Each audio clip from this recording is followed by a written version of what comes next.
Welcome to Market Movers, where we identify market moving headlines and discuss ways to either hedge risk or create exposure in affected assets. Today we have Bob Iacchino. Bob, question for you.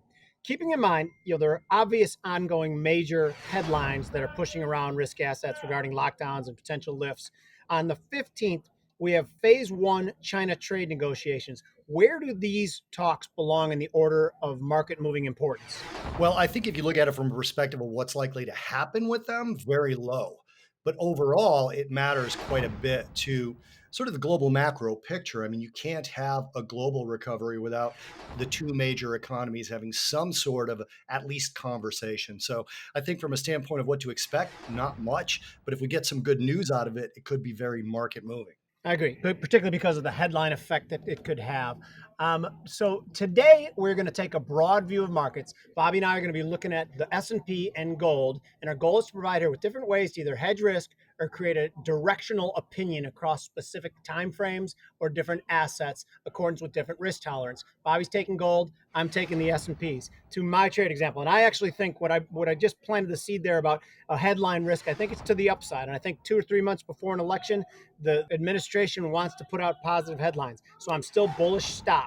And so my trade example is buying the week 3 August 3400, 3450, 3485 broken call fly for 10 ticks. Trade expires August 21st and risk $500 to make $2,000. Bobby and I have talked about these broken call flies a lot that I like to do. So basically what it is buying a 50 tick wide call spread, the 3400, 3450, and then selling a 35 tick wide call spread to help pay for it and make it a little bit cheaper, the 3450, 3485. The reason I like this because it has more of a directional component. If the stock market flies higher, you still make the 15 ticks, which is the 50 minus the 35. What do you think, Bob? Well, two things. Number one, I think being bullish short term is the right call because I think there's an expectation for a correction, not a bear market, but a correction. So I think you're correct on the headline risk, number one. And number two, I love the limited risk trades. That's always the way I want to go with these things when you're being directional. Okay, so now we're on to gold. We've seen wild volatility in precious metals this week, particularly that huge sell off on Tuesday.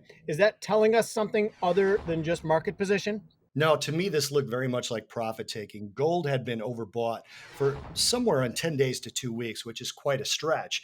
So when you have that happen, you get people kind of with this idea that they need to take some profits and try to get back in. So that's what I think this sell off was. So, trade example, go.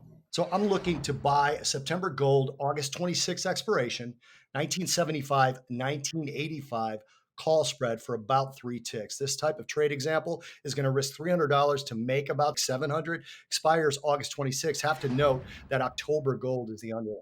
No, and I like this a lot, and I like it for a bounce. I did buy some calls in the down move on silver as well. So I just think, it's highly volatile, and I think the fundamental case for gold and silver still exists. One thing I wanted to mention too, we're getting closer and closer. Sunday night, August 30th, the CME launches options on very successful micro contracts. They'll be trading in E-mini S&Ps, E-mini NASDAQ. Bobby, is it a big deal?